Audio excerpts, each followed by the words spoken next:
हरे कृष्णा। आज हम गीता के पहले अध्याय के 19वें श्लोक के बारे में जानेंगे।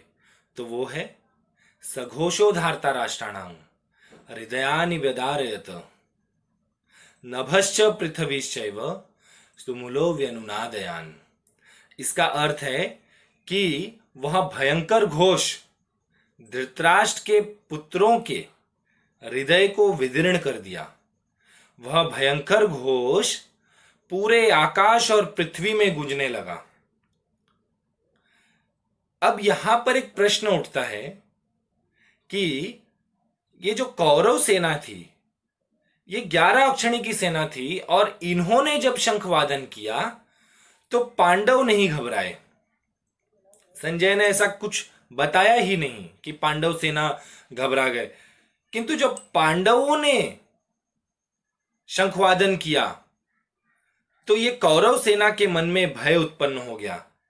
ये भयभीत हो गए, ये डर गए। ऐसा क्यों?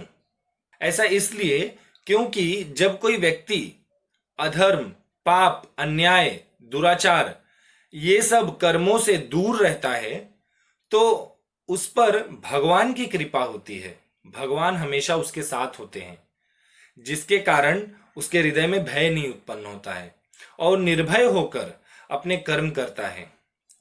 जब कोई धर्म के मार्ग पर चलता है, धर्म के लिए लड़ता है, तो स्वयं भगवान श्री कृष्ण उसकी रक्षा करते हैं, उसके सारथी तक बन जाते हैं। यह हमें गीता में सीखने मिलता है। कैसे पांडवों के जो अर्जुन है उसके सारथी स्वयं भगवान श्री कृष्ण बन गए। क्यों? क्योंकि ये पांडव सेना जो है ये धर्म के लिए लड़ रही थी, ये धर्म के पक्ष में थे। इन्होंने कभी अन्याय नहीं किया। ये वनवास के पहले भी बड़े न्यायपूर्वक शासन किए, राज्य किए, और वनवास के बाद भी इन्होंने नियम अनुसार न्यायपूर्वक अपना राज्य, जो अपने हिस्से का राज्य था, इन्होंने मांगा। और ये जो कौरव थे इन्होंने हमेशा से ही अन्याय किया है, पांडवों पर अत्याचार किया है, जिसके कारण इनके हृदय में हमेशा से भय था।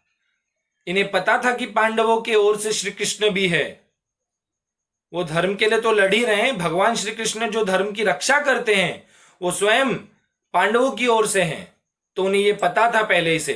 और इसीलिए जब पांडवों की ओर से जो शंखवादन हुआ तो वो शंखवादन, वो शंख ध्वनि से ये सब कौरव सेना के हृदय में भय उत्पन्न हो गया।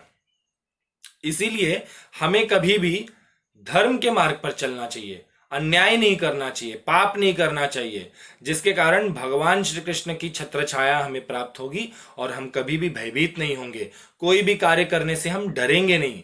ये दूसरे श्लोक से 19वें श्लोक तक संजय धृतराष्ट्र को बताते हैं। धृतराष्ट्र ने पूछा था पहले श्लोक में कि उनके और पांडवों के पुत्र धर्म क्षेत्र में क्या कर रहे हैं, तो उस पर दूसरे श्लोक से 19वें श्लोक तक संजय बताते हैं कि किस किसने क्या किया, किसने क्या कहा, किसने कौन सा शंख बजाया।